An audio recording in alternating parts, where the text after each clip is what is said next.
porque a Tereza não está aí ainda, mas eu lembrei, hein? Ah, Então, então eu vou ler, porque então Apocalipse 15, de 1 a 5, ele começa assim, a minha Bíblia é Nova Almeida atualizada. Eu vi no céu outro sinal grande e maravilhoso, 7 anjos que tinham os 7 últimos flagelos, pois com este se consumou a ira de Deus. Vi como que um mar de vidro misturado com fogo, e também os que venceram a besta, a sua imagem e o número do seu nome. Eles estavam de pé junto ao mar de vidro, tendo harpas que lhes foram dadas por Deus, e entoavam o cântico de Moisés, servo de Deus, e o cântico do Cordeiro, dizendo: Grandes e admiráveis são as tuas obras, Senhor Deus Todo-Poderoso. Justos e verdadeiros são os teus caminhos, ó Rei das nações. Quem não temerá e não glorificará o teu nome, ó Senhor? Pois só tu és santo. Por isso todas as nações virão e se prostrarão diante de ti, porque os teus atos de justiça se fizeram manifestos. Depois destas coisas olhei, abriu-se no céu o santuário do tabernáculo do testemunho. E aí ele continua até o 8 e 9. Bom, eu estava vendo aqui uma condensação do que é o Apocalipse 15. Eu achei muito interessante esse texto aqui da biblioteca do Griffith. Ele diz assim: o Apocalipse 15 nos diz como Deus, uma vez mais, fará a intervenção na história humana. E dessa vez, a fim de inaugurar a época áurea, entre parênteses, ele põe milênio, mediante a queda do anticristo e toda a impiedade que ele personifica. Essa intervenção será a mais decisiva de todas quantas tem havido na história, porquanto colocará Cristo na sua devida posição de total senhorio, com total fruição da sua missão. Então, é muito interessante, porque aqui é realmente o começo do fim. Então, o Apocalipse passa por várias fases. Alguns autores acreditam que essa última fase, que é a fase das 7 taças da ira, seria a fase mais da batalha espiritual entre o reino de Deus e o reino da potestade do Satanás. E que a gente aí no meio, aqueles que são fiéis seguidores do Satanás também sofrerão. Mas que os cristãos, aqueles que creem que Jesus Cristo morreu na cruz para nos salvar e creem na possibilidade e creem que o sangue de Cristo nos lavou dos pecados, eles não estariam assim exatamente sujeitos a esta fase das 7 pragas. Bom, aqui eu coloquei o seguinte, então ele apresenta aqui um cenário onde tem o derramar das 7 pragas, e esse cenário ele é dividido basicamente em 3 visões. A primeira visão é os anjos que esperam. São 7 anjos que tinham as 7 últimas pragas, porque nelas será consumada a ira de Deus. A palavra consumado quer dizer completa, terminado, acabado. Ira, na verdade, é um termo grego que significa, que em grego é timos, né? Significa raiva ardente. Quer dizer, é realmente uma coisa bem pesada, bem forte, de extermínio. Então, ele vai exterminar o pecado que afligiu a humanidade por tanto tempo. Esse pecado que vem afligindo a humanidade desde a queda, ele será erradicado. Então, é o que deixa claro essa parte do Apocalipse. O segundo detalhe desses versículos fala dos santos vitoriosos. Então, vejam que interessante. Esse mar de vidro, que no começo era um mar bonito, lindo, tal, límpido, agora ele se acha avermelhado pelo fogo, mostrando talvez o sangue de todos aqueles que sofreram, que foram penalizados, que foram perseguidos, pelo simples fato de crerem em Cristo. Então, ele representa esse fogo, um mar vermelho também. Tanto é que quando os que conseguiram sair do reino do Satanás, aqueles que conseguiram vencer a besta, sendo martirizados, sendo flagelados ou não, eles cantam um cântico de vitória, semelhante ao cântico que o Moisés fez quando ele passou pelo Mar Vermelho. Quer dizer, o perigo, aquela aflição toda, 400 anos, o deserto, a perseguição dos egípcios, querendo matá-los, querendo exterminá-los, passou. E Deus resolveu o problema deles. Quer dizer, Deus exterminou todos os perseguidores. Naquele exato instante, não existia mais nada, eles estavam na terra, eles estavam com a imagem, com a possibilidade da terra prometida. E uma coisa que eu achei interessante aqui é que, talvez no capítulo 6, se eu me lembro, os mártires, né, que são, na verdade, a palavra mártir vem de testemunha, quer dizer, as testemunhas de Cristo, meio que reclamaram se o Cordeiro não ia dar um jeito naqueles que os tinham martirizado. Ele falou, calma, ainda não chegou o tempo.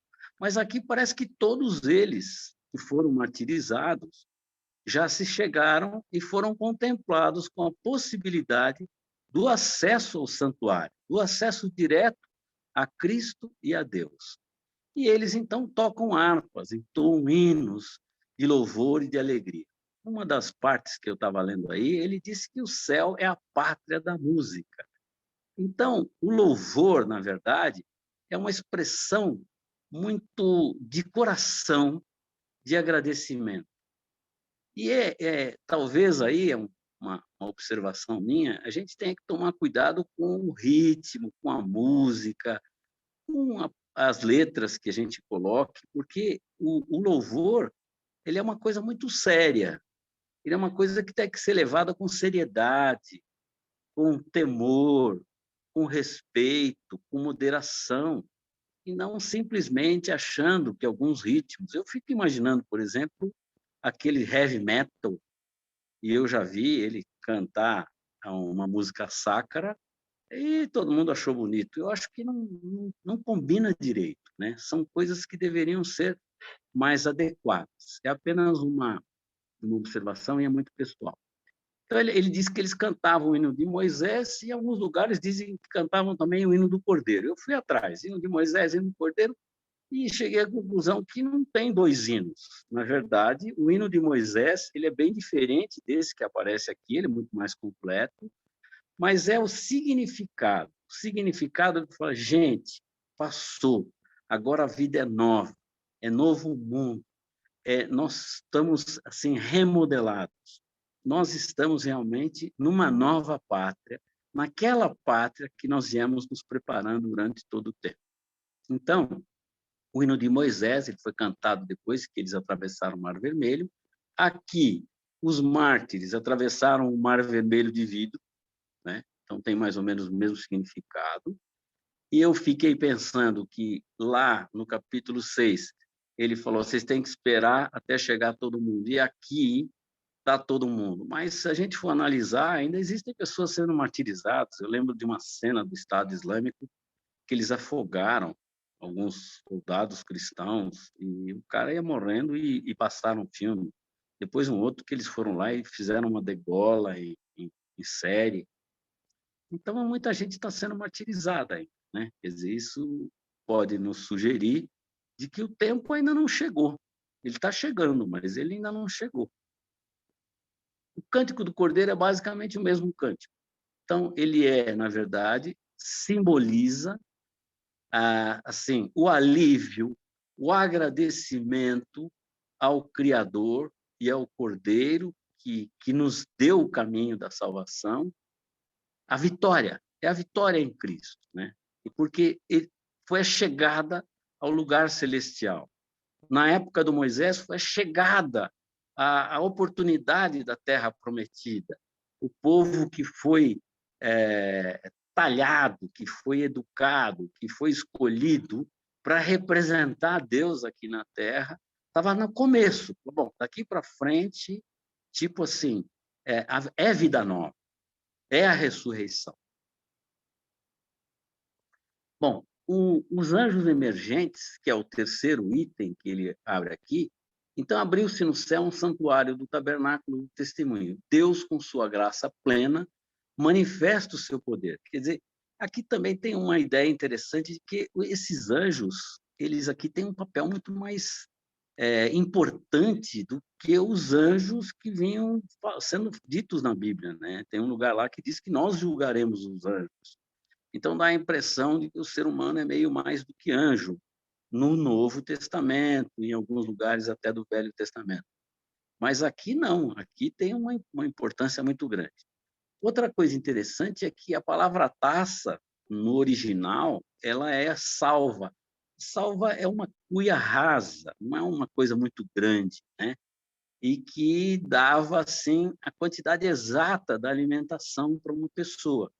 Então, essas pragas não serão desmedidas. Essa é a sensação que alguns teólogos têm. Quer dizer, elas serão na dose certa, porque, na verdade, elas representam a justiça de Deus, que ele vai fazer com justiça. Quer dizer, quem merece, merece, quem não merece, será poupado disso. Então, não é alguma coisa assim, tipo, a gente quando vê os filmes de Armagedon, daquelas batalhas, é uma carnificina, não, sobra para todo mundo, entendeu? Então, a ideia que eu acabei tendo dessa parte, né, do Apocalipse é que ela vai existir com seriedade, vai existir com justiça, mas nem mais nem menos do que nós merecemos, ou do que o mundo merece. Quer dizer, não será nada desmedido, vai ser na dose certa, entendeu? Se 1 grama tá bom, é 1 grama, não precisa tomar 2 gramas, não vai ser assim, bom, vocês vão aprender agora. Então, a ira de Deus, ela é justa. A palavra justa quer dizer o seguinte, nem muito para a esquerda, nem muito para a direita. É exatamente a dose certa, né? Então, esses 7 anjos que tinham os 7 flagelos saíram e receberam 4 seres viventes. Aí já estou passando um pouco do capítulo 5, mas do versículo 5. Mas aí tem uma ideia interessante, né? Que os 4 seres viventes representam a Terra, representam a criação. Então, se são os seres viventes que estão enchendo a taça da ira, isso quer dizer que vai haver uma participação da criação. Aqui, num dos comentários na Bíblia Conselheira, ele diz assim que a gente vai achar meio que natural, né? Porque a gente está destruindo a Terra. Muito dessas coisas que parece que virão assim como um rojão explodindo, aparentemente já estão acontecendo, né? Tem garrafa PET no mar, tartaruga que morre, né? Desmatamento né? A camada de ozônio está desaparecendo. Não, eu acho que na verdade nós estamos num processo, né? E nós estamos assistindo esse processo. Só não enxerga quem não quer ver que nós estamos destruindo a Terra, entendeu? Por inabilidade de cuidar daquilo que Deus criou. Quer dizer, quando ele criou o homem, foi para cuidar. É o mordomo das coisas que ele fez, e tudo certinho, né? Eu passei para os irmãos uma coisa muito interessante, de que essas cores que os pássaros têm, elas não são cor, diferente de uma tinta, porque elas não desbotam, elas não desaparecem. Na verdade, são reflexos da luz, que tem 7 cores, em pequenos prismas que eles contêm nas penas. E eu achei isso fantástico, quer dizer, tudo certinho e tal, mas não desbota, não desaparece, porque essa cor, ela vem da luz que Deus criou, e que ela tem, na verdade, um espectro visível, né, que são as 7 cores, e tem o infravermelho, que a gente não vê, e tem o ultravioleta, que a gente também não vê, mas está tudo aí contemplado nessa irradiação que a gente recebe do Sol, que Deus criou para sustentar a terra. Então, eu achei muito interessante a gente pensar que talvez ele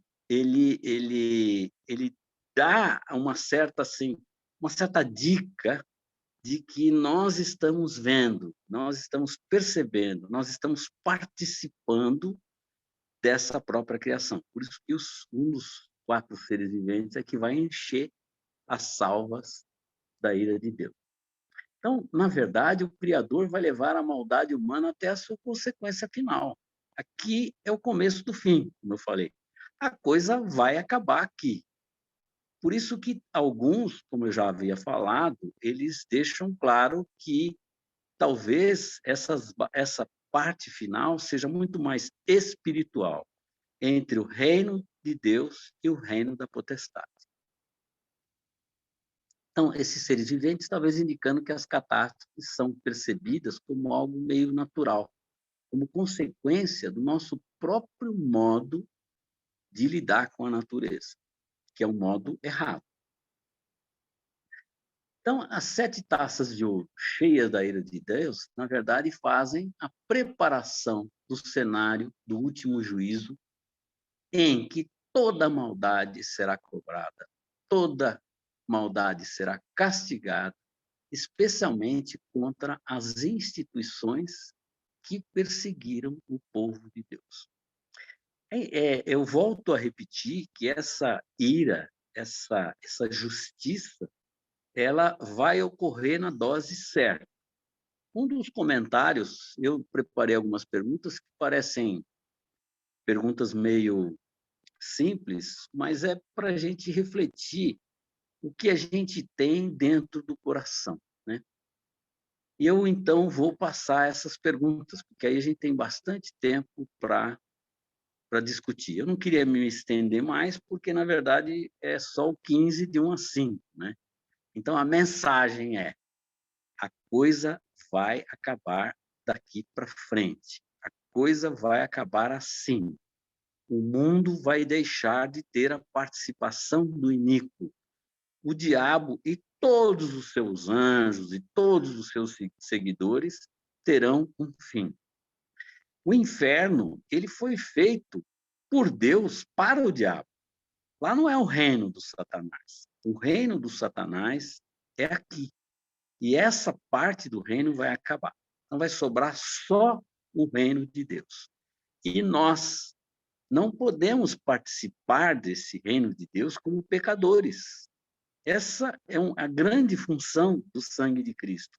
É porque, como pecador, você não pode participar de um reino do bem, do reino de Deus, do reino onde Cristo está sentado à direita de Deus Pai. Porque ele era puro, ele não teve pecado. Ele sofreu tudo sem injustamente. Então, ou a gente vai ter que ser limpo para chegar lá, ou não chegar lá. Não tem outra solução. Porque como pecador, eu uma vez fiz essa brincadeira, né? Se o céu deixasse todo mundo entrar do jeito que é, não seria o céu, seria a terra ou o inferno, né? Então, nós precisamos dessa graça, nós precisamos desta misericórdia imerecida, porque nenhum de nós consegue, com a própria capacidade humana que Deus nos deu, chegar nesse nível de limpeza, nesse nível de pureza. Então, nós temos que ser ressignificados, né? E esse é o nosso Waze para a ressignificação, é a Bíblia. Bom, eu vou deixar algumas perguntas e aí eu gostaria de abrir para todos os irmãos. Primeira pergunta que eu fiz é assim: você teme a grande tribulação? É uma pergunta. A outra pergunta é meio de médico, né? Se você pudesse escolher, como é que você gostaria que fosse a sua morte? Como é que você gostaria? Gostaria de morrer dormindo, atropelado, entendeu? Ou cerrado ao meio, como um dos apóstolos, jogado no óleo fervente, como dizem que o João foi jogado, crucificado de cabeça para baixo. Eu acho que esse negócio de Pedro cabeça para baixo, eu procurei e eu achei que é meio lenda, né? Vou deixar para os pastores justificarem, mas pelo que eu entendi, não teve essa parte aí. Você crê, é a terceira pergunta agora, que a segunda volta de Cristo, ou seja, estamos falando da parousia, está muito próximo, mais ou menos próximo, ou está no tempo de Deus e eu estou em paz com isso? Então, a pergunta é, você crê que a segunda volta de Cristo está muito próxima? A quarta pergunta seria a seguinte, você entrega realmente tudo da sua vida nas mãos de Deus? E a quinta é a Sabe, seguinte, também a repete a pergunta, quarta para mim, por favor. Desculpa, eu perdi a quarta. você entrega tudo da sua vida nas mãos de Deus?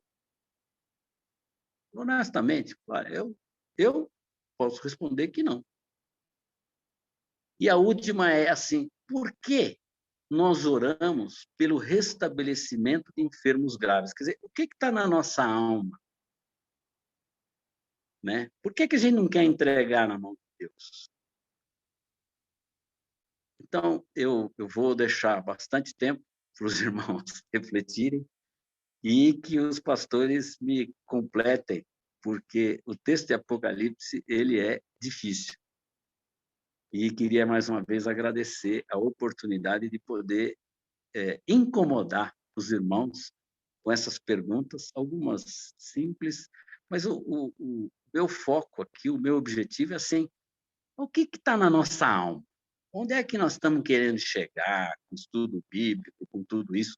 Eu estou mudando mesmo por dentro. O Espírito Santo está fazendo uma varredura, está fazendo uma limpeza de todos os vírus que eu carrego na minha alma, com a educação mundana, com a cultura mundana, com a percepção mundana, com desejos de coisas materiais, de tudo que nos antecedeu até aqui. Então, irmãos, Brian, vou deixar por tua conta aqui um pouquinho agora. Nossa, eu vou desligar o vídeo, desconectar e sair pela lateral aqui. Não, eu coloquei as 5 perguntas aqui e tá com erros aí de digitação, tá, gente? Então, vai ter que ter uma interpretação do Espírito aí para entender. Na segunda pergunta gostaria que fosse a sua morte, não que você a sua morte. Mas não sei se fui eu que coloquei errado ou se houve corretor. Eu vou assumir que eu que errei. Assim, a pergunta básica é o seguinte, se você pudesse escolher, como é que você queria morrer? Basicamente. Eu queria morrer dormindo, eu queria morrer, eu queria morrer na volta de uma viagem no avião, tomando um licorzinho com a troa. Cada um tem uma... Não, legal. Bem, gente, então esse tempo aqui é a partir, assim, do que o Traber compartilhou, o que a gente ouviu na pregação. Eu acho boas essas perguntas aqui, né? E para não conduzir, não influenciar, eu não vou nem começar a responder elas ainda. Eu quero abrir aí. O que vocês acham dessa primeira pergunta? Você teme a grande tribulação? Aí, para não ficar um sim, não, quando você falar sim ou não, você responde por que sim ou por que não. Alguém topa enfrentar essa daí? Você teme a grande tribulação? Eu Pode só abrir o queria microfone. acrescentar que eu coloquei também para os irmãos 3 versículos que a Bíblia nos auxilia, não temam, né? E aí eu selecionei 3 e todos eles estão lá. Tem em Mateus, né? Tem em Paulo e tem, agora eu não me lembro, deixa eu ver aqui, e João. Aqui, ó. Vamos lá. É esses aqui? No 3. Aqui, ó. Então, o 3. primeiro. Aqui, por exemplo, está em Mateus, né? Aham. Tem esse aqui, não temam os que matam o corpo, mas não podem matar a alma, pelo contrário, temam aquele que pode fazer perecer no inferno tanto a alma como o corpo. Esse aqui, de Jesus, né? As palavras de Jesus. deixo com vocês a paz, a minha paz eu lhes dou, não lhes dou a paz como o mundo dá. O coração de vocês não fique angustiado nem com medo. E o outro que o Cláudio compartilhou, e a paz de Deus, que excede todo entendimento, guardará o coração e a mente de vocês em Cristo Jesus. Esses três, né, Cláudio? Esses três. Então, eu coloquei lá no bate-papo as perguntas, gente. Se quiserem olhar lá. Alguém quer comentar sobre a primeira? Você teme a grande tribulação? Sim, não, por quê?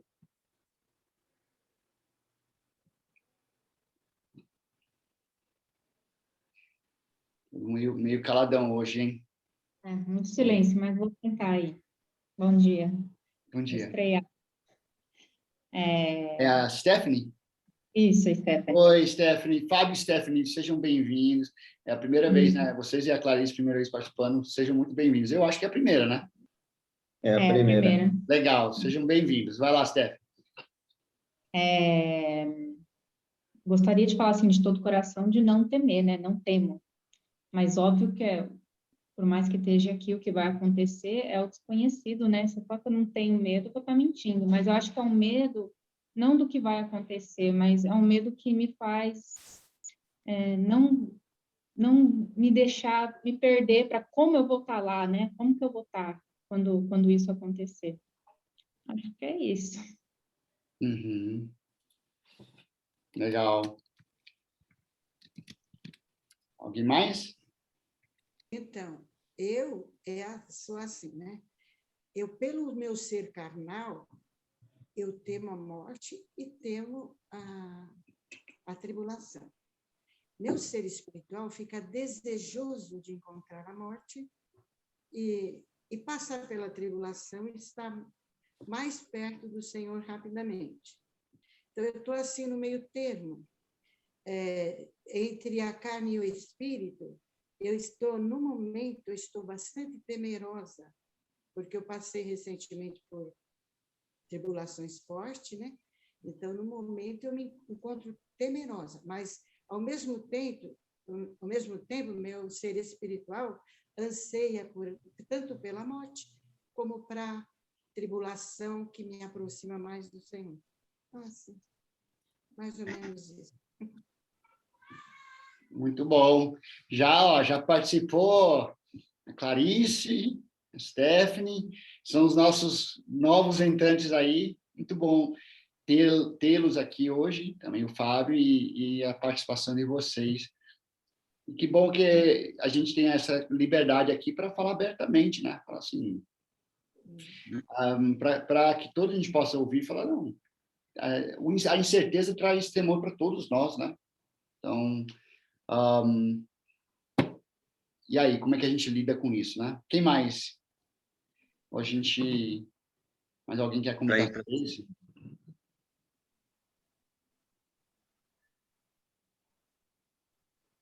Oi? A ideia dessa pergunta era exatamente saber qual o grau de confiança que a gente coloca em Deus e em Cristo. Porque quanto menos confiante a gente for, mais medo a gente tem. O medo da morte, na verdade, ele não pode ser um medo do desconhecido. Todos nós sabemos o que vai acontecer, gente. Nada é desconhecido. A gente pode não ser revelado, mas você já sabe que Cristo vai voltar, vai dar um jeito na iniquidade e que muitos não vão morrer antes, assim como todo mundo já morreu até agora. 300 ou 400 mil pessoas morrem todo dia. E um deles pode ser nós. Então, isso faz parte do jogo. Eu convivi minha vida, por força da profissão, com a morte, diuturnamente. Já perdi amigos, já perdi pacientes, quer dizer, pacientes não eu, mas já vi pacientes crescerem, viverem, morrerem, já vi natimorto. Isso faz parte. Agora, essa morte, ela nos incomoda, por quê? Né? Então, aí eu acho que vem a segunda pergunta. Se você pudesse escolher, como é que você gostaria de morrer? Suave, dormindo, sedado, tranquilo, com todo mundo em volta, segurando na sua mão e orando e te ajudando no seu caminho? Como é que vai ser? Cantando Kumbaya. Eu ia comentar só assim, eu acho interessante, ainda voltando só no primeiro, que daí já amarra no segundo. Eu gostei muito quando o Elder, na pregação hoje de manhã, trouxe a reflexão. A gente tem que tomar muito cuidado se nossa atitude diante do pecado e dessa vida está sendo assim. Deixa que essa eu mato no peito. Eu acho que o Provérbios 9, né, nos traz essa ideia de que o temor do Senhor é o princípio da sabedoria. Então, você teme, um certo nível de temor ajuda a preservar e nos lembrar do nosso lugar diante de tudo isso, né? Então, quando ele usou essa linguagem que é tão comum, eu falei, mas é isso mesmo, algumas vezes a gente está tomando decisões e pensando assim, deixa que eu me garanto. Você se garante mesmo? Né? Agora, a grande tribulação para o cristão é o momento de dizer, eu não me garanto, mas eu tenho alguém que está ali me representando, que é Jesus Cristo. E aí, ele pode falar, tanto em português como em espanhol, a garantia sou eu, né? Então, como era aquele comercial antigo, Jesus chega lá e ele fala, a garantia sou eu, né? Então, eu acho que quando o temor em nós cresce, sempre quando a gente tem uma atitude, eu mato essa no peito. E ela diminui diante da gente ter essa confiança de que Jesus vai estar lá. E naquele momento tem aquele vídeo que acho que todos talvez já viram, né, que mostra o cara indo lá diante do Senhor, aí tem um medidor lá e assim, a gente tá então tudo indo para o inferno, aí Jesus sai daí, deixa eu pisar em cima da escala ali, né, e quando Jesus pisa ali, redimido, né?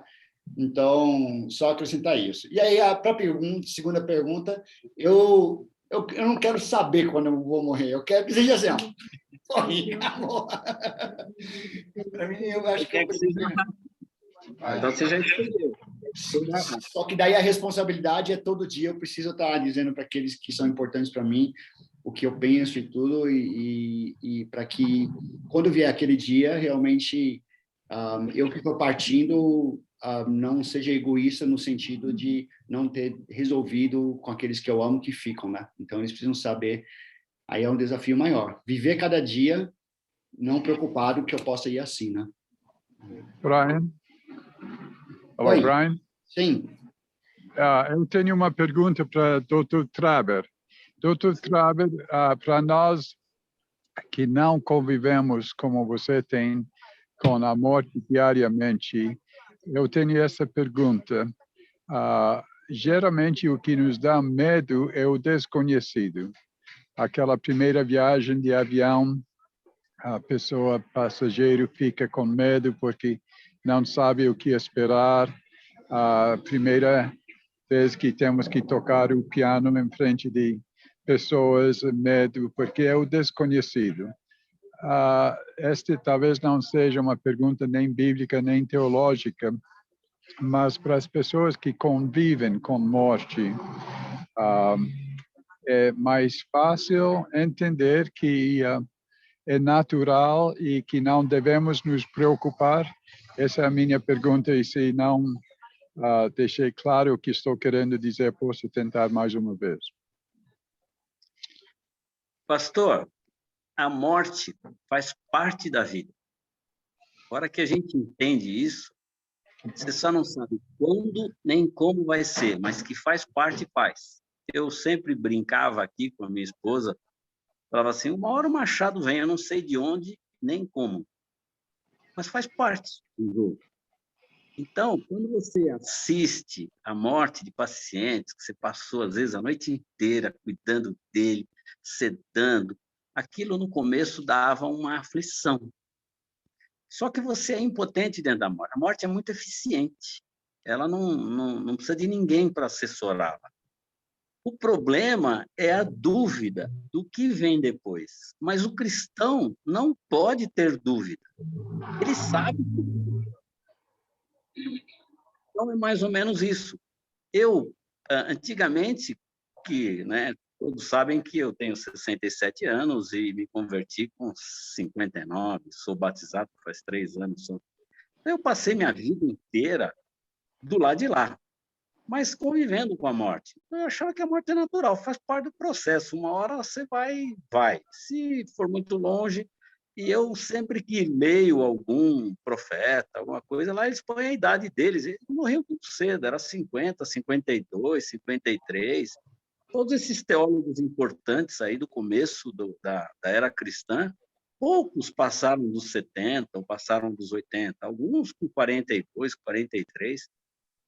Então, faz parte, né? A média de vida desse povo que batalhava lá e tal era 36 anos de idade. Nós já estamos no lucro faz tempo, né? Eu estou com 40 na frente, 30. Então, essa ideia de que a morte faz parte da vida, que a morte é certa, ela alivia a procura do que vem depois. O cristianismo é a única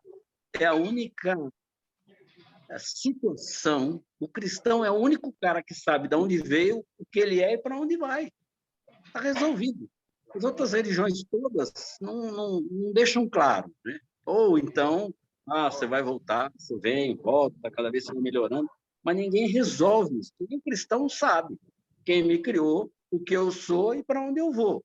Agora, o grande problema é se você vai para o céu ou vai para o inferno. Não sei se eu respondi, pastor. Eu agradeço e não quero tomar todo esse tempo sobre esse assunto, mas eu acho que a igreja cada vez mais precisa preparar pessoas para entender como será a morte, mas também para os entes queridos que depois de perder alguém, eles saber como lidar com a perda, não é? E eu sei que algumas igrejas até têm classes de escola dominical ou seminários para ajudar pessoas. E eu creio, irmão Traber, que você seria peça fundamental para nos ajudar a entender. O irmão, eu tenho ouvido o irmão falar várias vezes que é natural, mas para nós que não entendemos e queremos entender tudo, não é natural. Então, podemos voltar e não queria desviar o assunto aqui da escola dominical, mas eu achei que seria uma pergunta pertinente aqui. Eu devolvo a palavra para vocês. Eu apenas complementando, pastor, em medicina existe uma das disciplinas que é tanatologia, a gente estuda exatamente a morte, né? E quando a gente, na anatomia, eu fui monitor da anatomia durante todo o meu período de graduação, mas quando os calouros vinham, a gente deixava bem claro para eles que aqueles corpos que estavam lá os estavam ajudando, e que aquelas pessoas tinham sido pessoas que tinham sonhado, que tiveram filhos, que tiveram pais, que tiveram planos, tiveram privações, tiveram vitórias. Isso era muito interessante. O outro detalhe é que a maior parte dos hospitais hoje tem uma ala para o indivíduo morrer, entendeu? Faz parte, né? E as pessoas que trabalham são maravilhosas. Ali é só para te dar conforto, coçar as costas, não tem mais aquele negócio, não, vou dar tal remédio, vou dar tal antibiótico, vou dar oxigênio, vou tirar oxigênio. Ali, mais ou menos, já está definido que é um rito de passagem. É só para lembrar. Eu quero compartilhar que eu convivi também com risco de morte pelo meu ambiente de trabalho, né? Desde os meus 18 anos de idade, eu trabalhava como eletricista na área de risco. Estão me ouvindo? Então, sim. Então, o risco de morte era muito evidente na área de eletricidade, né?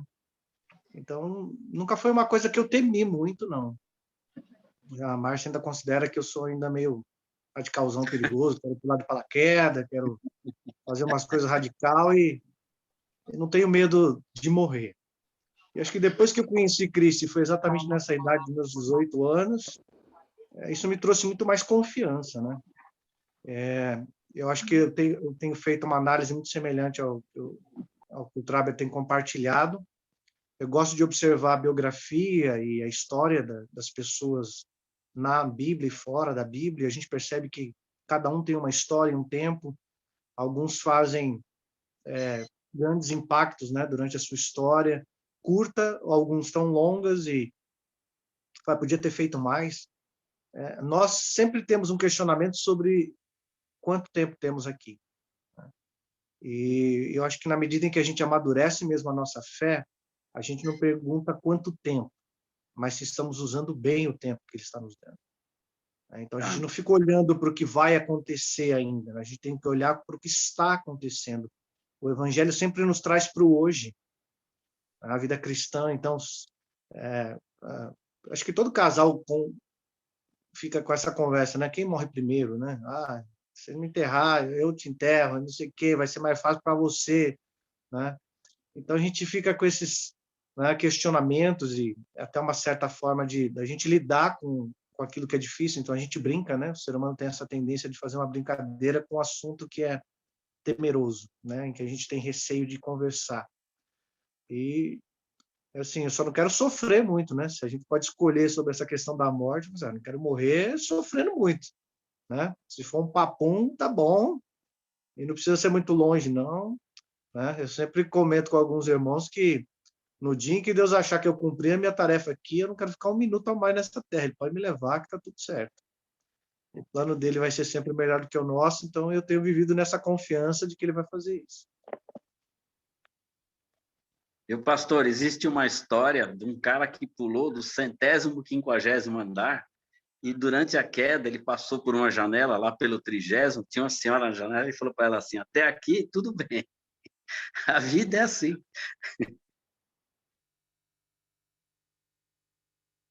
Bom, eu acho que então a gente pode ir para a terceira pergunta, né? A parousia, a segunda vinda de Cristo, na sua opinião, está próximo, está chegando, é logo aí?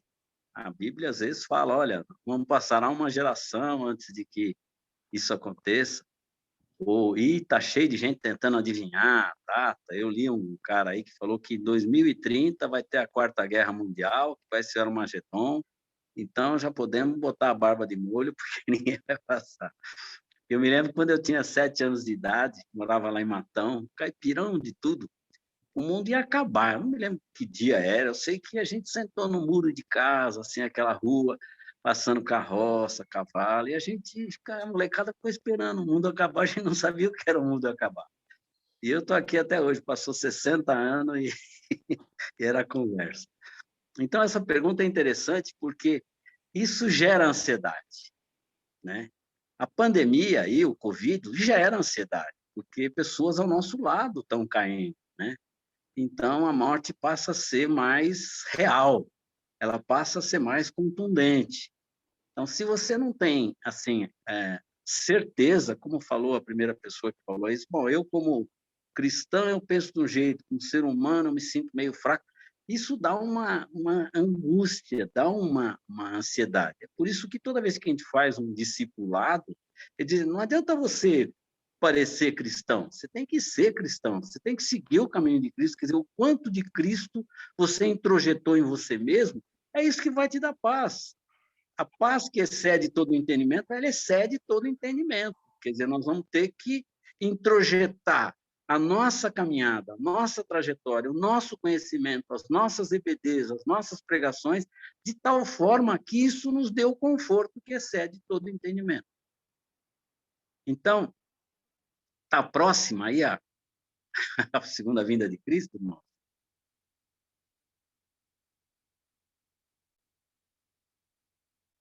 Pelo jeito, assim como eu, ninguém sabe.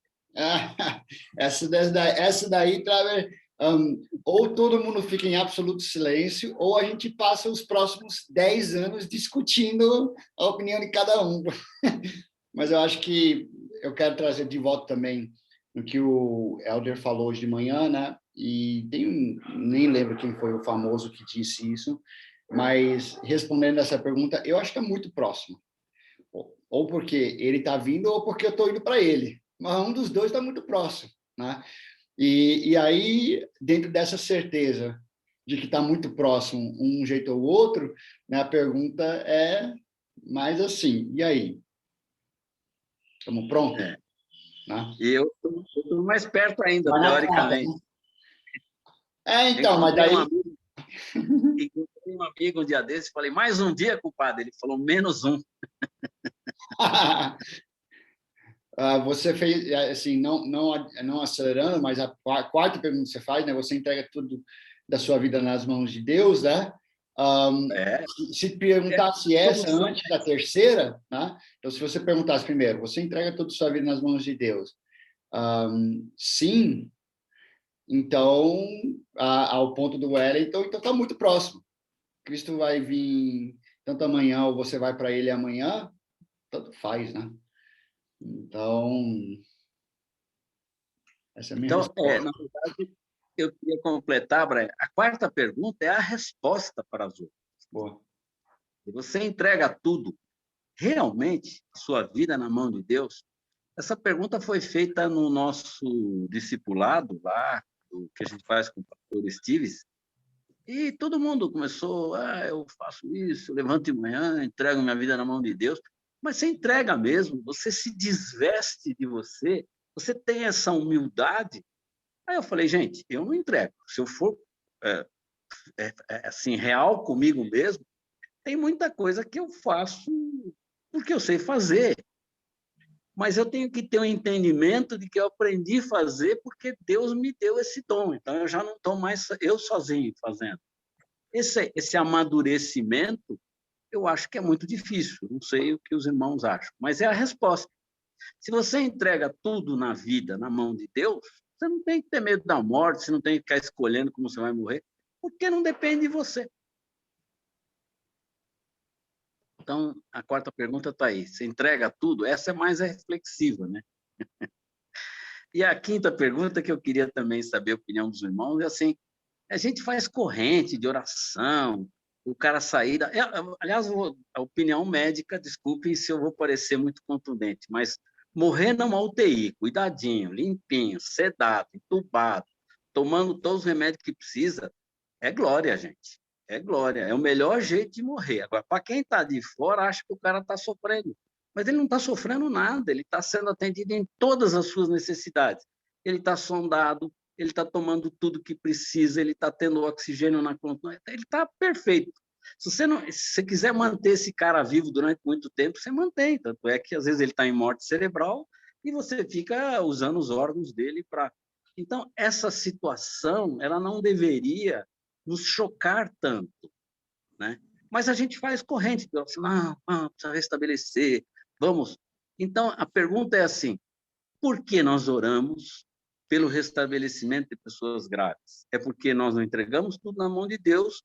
É porque nós achamos que nós somos mais capazes que Deus? Ou que Deus vai nos atender porque nós somos cristãos, porque eu sou tão importante para Ele, que a minha oração tem que ser atendida no tempo e na hora H?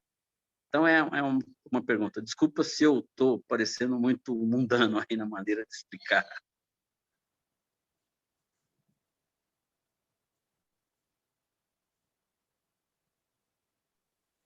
Umas perguntas estão sendo bem desafiadoras aí. Acredito que o silêncio vai ficar fazendo parte do time aqui. Então, eu vou compartilhar. Eu penso que a minha forma de orar, ela está muito bem pautada bem na segunda vontade de Deus, né? Eu nunca fui o cristão em toda a minha caminhada de fé que insistia que Deus tinha que fazer alguma coisa que eu estava solicitando em oração. Eu nunca fui alguém que nunca fui muito a favor dessas campanhas que parece que vão insistir ou vão se posicionar dizendo assim, agora você colocou Deus na parede, você clamou tanto e agora ele vai ter que te responder. Né? Ou, nossa, você chorou tanto na presença de Deus que você quebrantou ele, então agora ele vai te ouvir. E eu não acredito, né? Como a gente tem princípios, como a minha fé também é muito racional, Trabe, então a gente vai meio que se alinhar. É diferente daqueles que são mais emocionais, daqueles que são mais emotivos, daqueles que são mais relacionais na sua forma de se entender com Deus. Né? Eu tenho pessoas aqui dentro da minha casa que são mais emocionais. Então, o sentimento para as pessoas são mais importantes do que o entendimento que ela tem de uma situação, né? Eu e você, pela nossa razão, e boa parte, né, boa parte não, a minoria, nós somos a minoria, só para te lembrar. Os racionais na fé, né, vão abrir mão dos seus sentimentos, das suas vontades e vão entender a situação, né? Então, eu entendo que pessoas chegam ao ponto de estar lá e eu falo assim, Deus, eu sei que o Senhor é poderoso para tirar e curar aquela pessoa. Eu sei que ainda enquanto tem fôlego de vida, eu sei que o Senhor pode intervir de alguma maneira, usando a equipe médica ou os remédios, ou agindo de maneira sobrenatural. Eu creio nessa forma, eu entendo isso, a gente vê isso acontecendo. A grande questão da oração é porque nós nos conectamos em Deus e nos conectamos com a necessidade do nosso próximo. Então, há um vínculo de obediência ao princípio da vida cristã, que é amar a Deus, e amar a Deus significa conversar com Ele em qualquer situação, na situação fácil, na situação mediana, ou na situação que é impossível. Então, quando eu me conecto a Deus achando que Ele tem que dar uma resposta a partir da minha análise da situação à minha volta, eu já tô meio que limitando Deus na maneira com que Ele pode falar comigo, né? E na maneira com quanto eu posso entender o quanto Ele me ama, porque tem pessoas que, quando pedem alguém que ama, se sente abandonado por Deus. Quando alguém fica doente, fica desempregado, ele acha que perdeu a bênção de Deus. Então, quando o nosso relacionamento com Deus depende da nossa percepção de satisfação e de contentamento com a vida, ou do nosso senso de segurança, ou da nossa expectativa de uma resposta sempre do sim de Deus para aquilo que a gente vive, para aquilo que a gente ora, porque ninguém vai orar para Deus e falar assim, Deus, eu vou te pedir, mas eu quero que o Senhor diga não. Quem pede para Deus querendo ouvir um não dele? É meio incoerente até, né? Então, se eu estou pedindo para Deus, o que é que eu estou querendo? Eu quero que ele diga sim. Então, a gente vai sempre viver esse conflito entre o que a gente quer, aquilo que as pessoas que estão à nossa volta querem, e aquilo que Deus vai fazer. Porque a fé e a oportunidade da oração é eu chorar com alguém que chora. Né? Chorar com que chora não é só chorar simplesmente para falar assim, nossa, né, a pessoa está morrendo, que triste. Não, eu vou chorar clamando. Falou, Deus, essa pessoa talvez ainda não está preparada para perder esse ente querido. Então, se o Senhor quiser, eu sei que o Senhor pode intervir, mas o Senhor sabe, o Senhor conhece a história dela melhor do que eu. Então, eu sei que se o Senhor permitir que vai levar, o Senhor vai dar forças para essa pessoa superar esse momento. Né? Se a pessoa vai passar 2 anos desempregada, eu nunca fiquei tanto tempo desempregado, mas eu passei algum período necessitado. Né? Não faltou coisa na minha casa, porque meu pai sustentou a minha casa, meu pai pagou as contas, meu pai me trouxe alimento, né? Eu pedi auxílio da cesta básica de igreja. Então, assim, mas eu nunca me senti abandonado. Aquele momento que eu vivi com Deus não foi um momento onde eu questionei a presença dele na minha vida, onde eu duvidei da fidelidade dele, né? E eu queria experimentar aquilo, porque para mim foi muito fácil. Durante toda a minha vida, eu nunca tinha passado uma restrição, né? Eu falava assim, Deus, é muito fácil para mim falar assim, todas as coisas cooperam, em tudo dai graça. Eu falei, nunca passei sufoco, nunca passei necessidade, nunca faltou comida dentro da minha casa, né? Então, quando a gente passa por experiências, na verdade, a gente vai se relacionar com Deus à medida da intimidade que a gente já desenvolveu com Ele. Então, cada situação, para a oração, para divergências, para circunstâncias, para essa expectativa da volta de Jesus. Será que eu não quero que Jesus volte, como muitos jovens pensam assim, eu quero casar primeiro, antes que Jesus volte. Eu quero ser vô, eu quero ter experiência de ter os netinhos do meu lado, então eu não quero que Jesus volte. Então, quer dizer, o que é que eu estou colocando e pesando para falar assim, não, a volta de Jesus para mim está longe, ou nem vai acontecer, ou eu também já perdi a expectativa e também estou só olhando e falo assim, não, eu vou envelhecer, vou morrer aqui, e já estou com o meu plano de aposentadoria montado. Né? Então, assim, a expectativa do que há dentro do meu coração, que é exatamente isso que você está compartilhando, é o quanto do evangelho muda a minha forma de ver o mundo, ver a minha história e ver a história daqueles que estão à minha volta. E o quanto isso me traz satisfação e contentamento, porque não é uma imposição de viver uma fé que me frustra, falar, Jesus vai voltar e eu nem vou conseguir ser vô. Jesus vai frustrar e eu nem vou poder me aposentar, trabalhei tanto, eu quero aposentadoria. Então, assim, se tem coisa mais preciosa do que a volta dele e o seu coração não está desejando, você precisa estar atento, né? Eu, desde que eu entrei na igreja, eu fico na expectativa de Jesus voltar e eu quero ser a geração que vai ser transformada e não vai passar pela morte, porque esse é o plus. Eu quero participar disso aí. Eu comungo com o pastor nessa ideia de que a oração é uma comunhão, é um exercício de amar o próximo como a si mesmo, independente do resultado, né? Eu estou, na verdade, como o pastor falou, exercendo o segundo mandamento. Depois do amar a Deus sobre todas as coisas, amar o próximo. Agora, a exigência de que essa oração tenha aquele sentimento que eu gostaria, eu acho que aí já nos afasta de Deus novamente, porque é como se eu estivesse exigindo, como se eu estivesse barganhando a minha oração com um resultado que depende dele. Aí vem a quarta pergunta: entrega tudo na mão de Deus? Então é isso aí. Bom, pastor, nós já estamos aqui 12h19 e eu queria saber se o Brian, então, podia fazer uma oração. Queria agradecer aos irmãos, agradecer imensamente, mais uma vez, essa oportunidade que eu tenho de estudar esses assuntos, de dividir com pessoas que conhecem muito mais profundamente a palavra do que eu, e isso tem me ajudado imensamente a me aproximar cada vez mais do nosso Senhor. E eu percebo que a ação do Espírito Santo, às vezes eu pesco algumas coisas aí na Bíblia, ou nessas enciclopédias que eu tenho aqui, que falo, nossa, eu nunca tinha pensado nisso, né? Isso está me ajudando muito na minha carreira.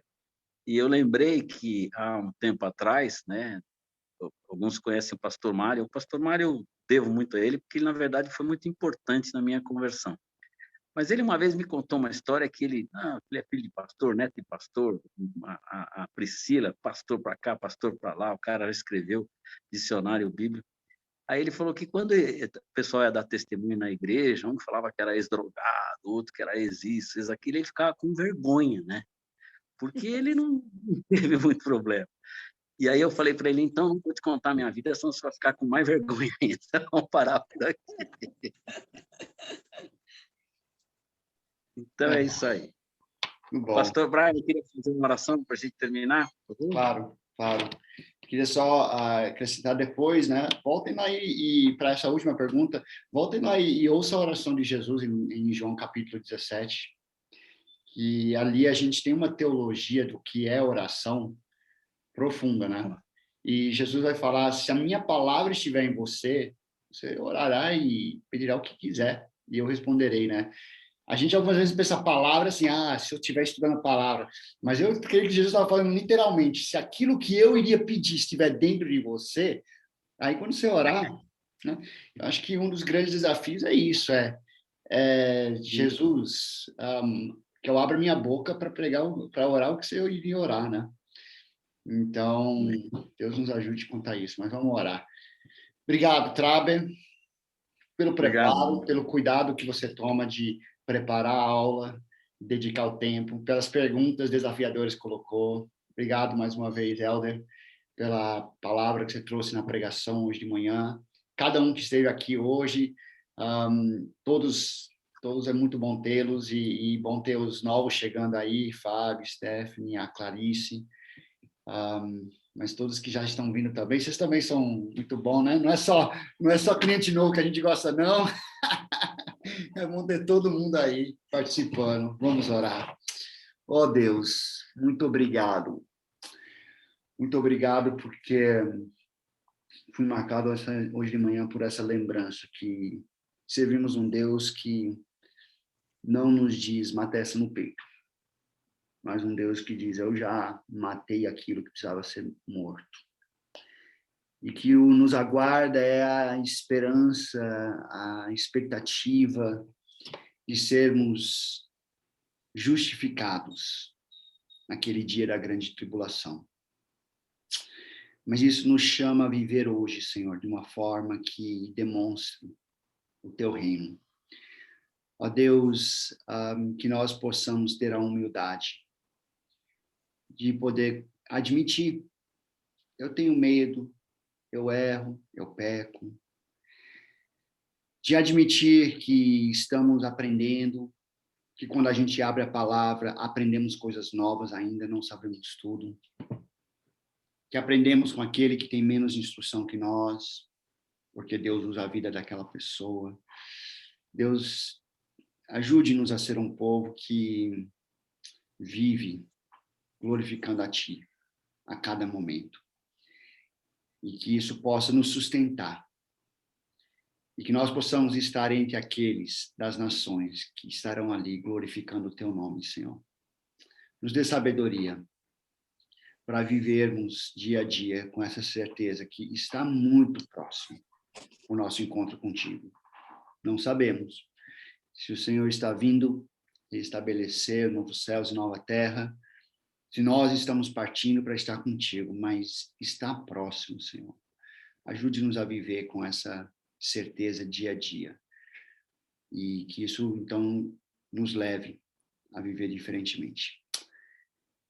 Esteja com cada família aqui representada nesse domingo, Senhor, durante a semana, que realmente a gente possa ser um espelho que mostra ao mundo aquilo que o Senhor está fazendo. E o que o teu nome seja glorificado. Assim oramos. Amém. Amém. Valeu, gente. Deus abençoe. Vamos tirar uma foto, né? Antes de desconectarem. Então, passa aí o perfume. É perigoso tirar essa foto, porque daí já começa a cobrança imediata. Quando é que vai postar? Quando é que vai postar?